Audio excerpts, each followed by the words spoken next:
quickly, I'm going to show you what we did with the skull. Here's the skull of the Chimaerosaurus. There's a sketch of it. There's another sketch of it. And then we did some soft tissue stuff. And pretty much it follows exactly the thing, but we just put the tissue on. And then there's the gears and Genevas and stuff that I first designed inside the head. And there's some CAD drawings. And then the first SLA rocket prototype pieces right here. You can see the motor and the gears. This is a very crude version.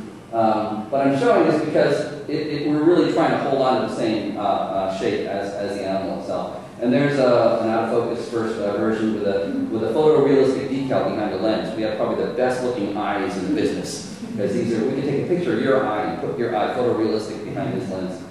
And there's the first exploded view early on of the Pleo. And there's the first rocket prototype. You see the cables going up the neck. So he has cables in his neck and tail, so he can move left, right, up and down. He already has kind of a cute look there. And then, of course, we're not done, because you'd think, oh, we're done, but we have to build a skin for this, and we have to make the outside match. So you can see, when he did the drawings, he needed a bigger butt because he wasn't cute, so we put that hump there and put the speaker in there. So he's got a speaker in his mouth and a speaker in the end, so he can actually have a wide range of emotions you can do. And then and there's a drawing. So a lot of it is figuring out how your characters can look. So it's a robotics company, it's a software company, it's a game company, it's a creature design company, it's anyway, there's 10 companies. And then we have to sculpt it because you're not done yet. And so you take the armature and you sculpt over it. We got a guy from the library at Target who does all the museum dinosaurs, did a fantastic job. Got the spoon-shaped teeth and everything. It's very, very obsessive, wonderful guy.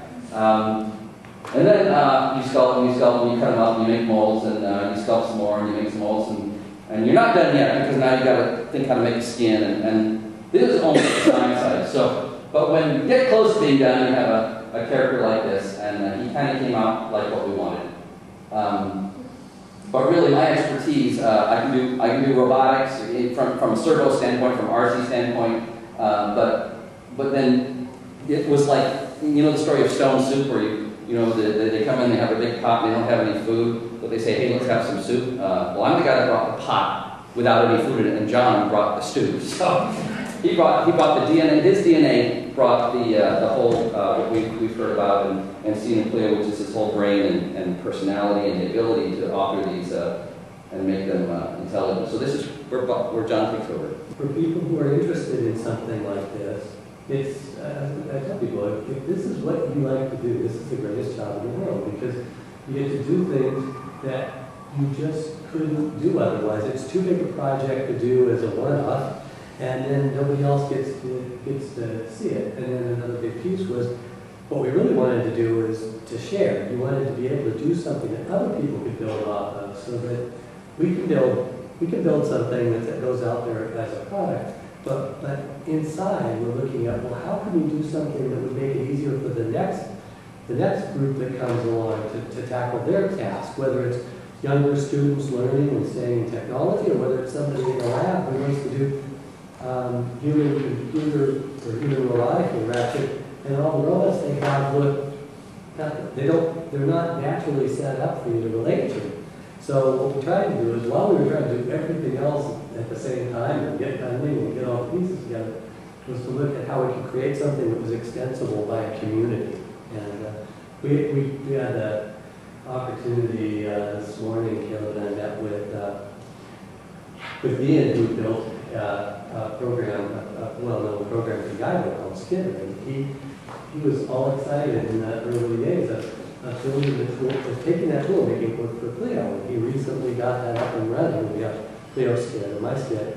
And he's actually out there now. People are sitting there building up these little animations. And our goal was really not to make that a business of UGOBE to build tools like that. We build tools like Python programs, little hand-off. But for people in the community to go and build things that address different areas. And it's really been fun. It's fun to see that happening. So I don't know how interested people are with all the technical stuff, so you can just say, okay, next. But this is sort of the outline of what the platform looks like technically. We have two ARM7 CPUs. We have one in the head, the IR and the binaural sound input for the sound, and it manages a touch sensor up here, and the QSIF camera, and an optical interrupter in the mouth. We have another one that handles the rest of the behavior and file systems and USB inside. And then we've got 4 8-bit processors that are all handling the PID algorithm for the motion and a few other housekeeping things.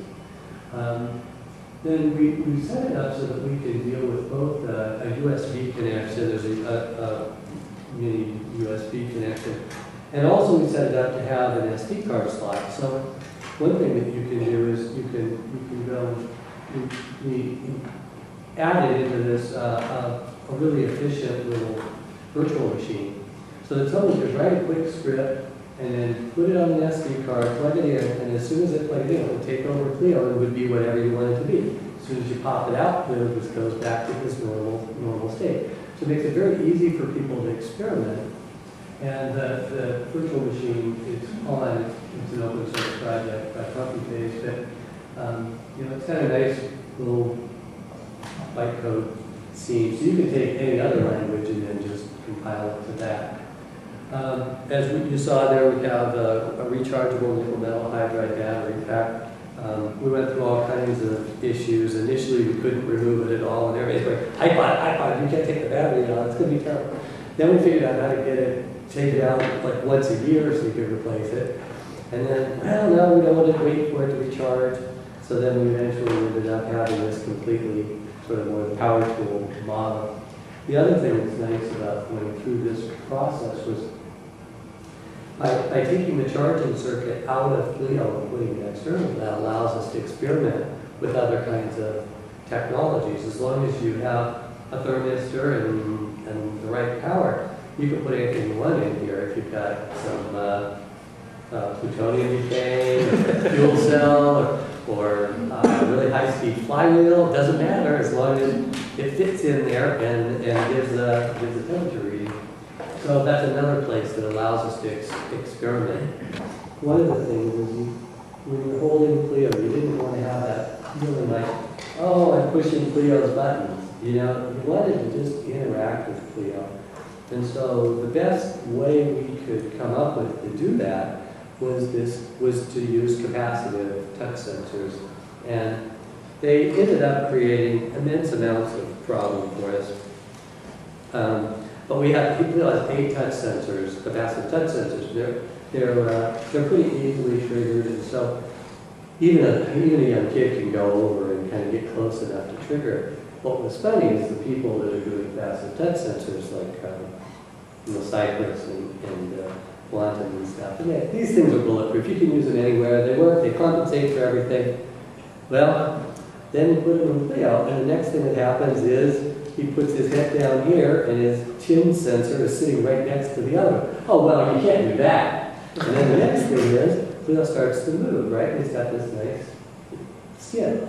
As soon as the skin buckles, and there's an air pocket there, the electric constants change radically, you get a false trigger. Well, yeah, we can't do that. So if we build them on a printed circuit board and they're flat, we just leave them like that, it'll work well.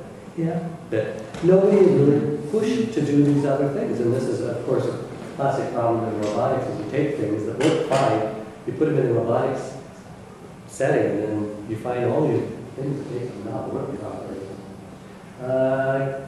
Caleb covered this pretty well. Like I said, it's kind of a mix of all of these things. But one of the things that is really, another thing that's interesting is, you know, a lot of people like embedded software people and electrical engineers, and it's been really fun, because I've run large multimedia studios before.